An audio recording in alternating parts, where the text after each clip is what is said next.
There is a disease in the tech world right now, and it has infected the language industry as well. It's a vocabulary crisis, and we have quite a few of those. But for now, we want to focus on how we have confused agents on one hand with autonomy on the other. We look at an AI agent and we think, oh, it's autonomous. It thinks, it decides. It doesn't need me.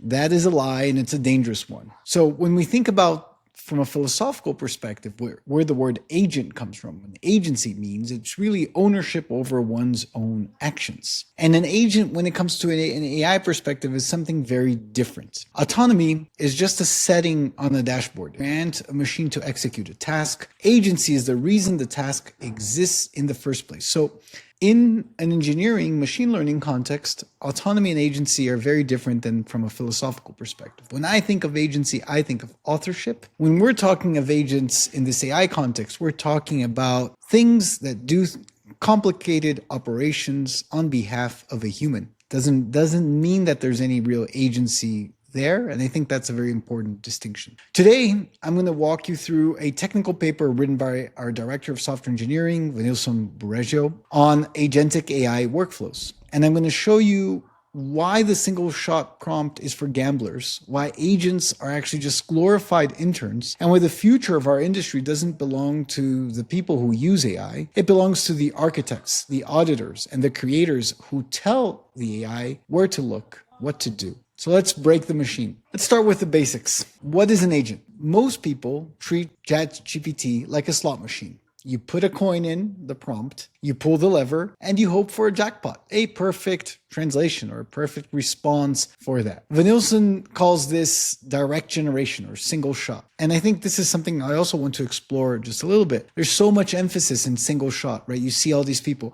Let me share with you the best prompts that you can use to achieve these results. The focus is all on getting the prompt right and getting it right from the first time. Very little attention is paid to the iterative, dialogical aspect between the user and the model. Now, when we look at this diagram on the right, we think, task, research, revise. An agent isn't just a magic box. It's a process, right? Again, let's think about this. The agent isn't this magical being, this magical entity that's going to solve everything for me. It's just a process. It's an app that executes multiple steps to complete a task. It doesn't just guess the answer, it plans the answer. So again, when we think about a large language model, it's probabilistic by design. It's always going to give me the response based on next token analysis, and it can be pretty good at giving me interesting responses. But the challenge is interesting responses or plausible responses aren't enough for most business and day-to-day uses. What we need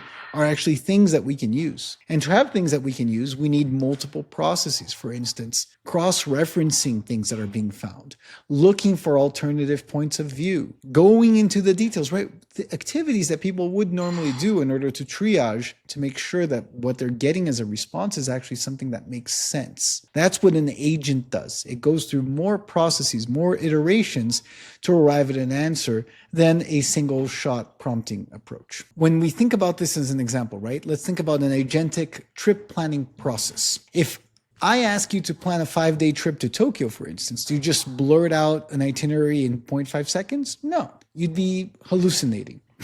Pun intended. You'd research destinations, you'd check opening hours, you'd verify logistics, you optimize, you look at budgets, you look at the time of year, you look at the weather, you look at all kinds of things, right? That's what at least most sane people would do if they're planning a trip to Tokyo. Now, the slot machine approach gives you just a generic recommendation and misses key details. The agentic approach, it iterates, and because it iterates, it gets at those details. So here's the big philosophical shift. If you're still judging AI by its first draft, you're doing it wrong. We need to stop AI to be a genius in one breath. We need to design systems that allow it to be thorough over time, right? So a lot of people get fixated. Is it good? Is it bad? Is it hallucinating? Can I trust it? And instead, what we're talking about is let's bring back the agency to those who are architecting these systems to design them in a way that they can be reliable and thorough over time. This is where the human comes back into play. The AI cannot build the loop. You have to build a loop. You are the architect. You decide things that are responsible. That's called task decomposition. So if the planned Tokyo trip, for instance, is too big, too vague, we break that down. Research destinations, check availability, look at weather, create itinerary, optimize route, cross-reference for pricing and airfare and travel patterns, etc. Right? So there's all kinds of aspects. So now if we apply this to localization, we won't just tell a large language model, translate this legal contract. That's a terrible prompt. It's a single shot. And okay, now you can improve. People will go crazy on how you can improve this. Translate this model, but take into account the translation memory and the glossary, take into account the style guide, take into account these reference files and add context and add meat and beef to the approach. But that's all still single shot. As an architect, you can break that down. You can think about creating a process that works not just for that particular translation operation, but for many more. So for instance, the extraction process.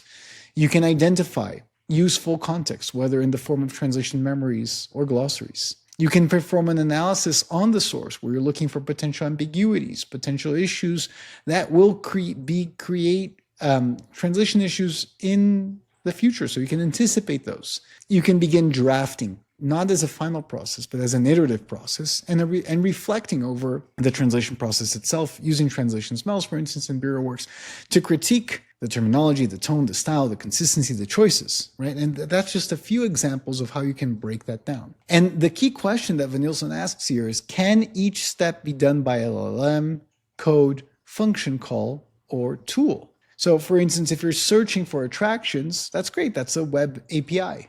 If you're checking hours, that's a Maps API. If you're drafting the schedule, that's an LLM.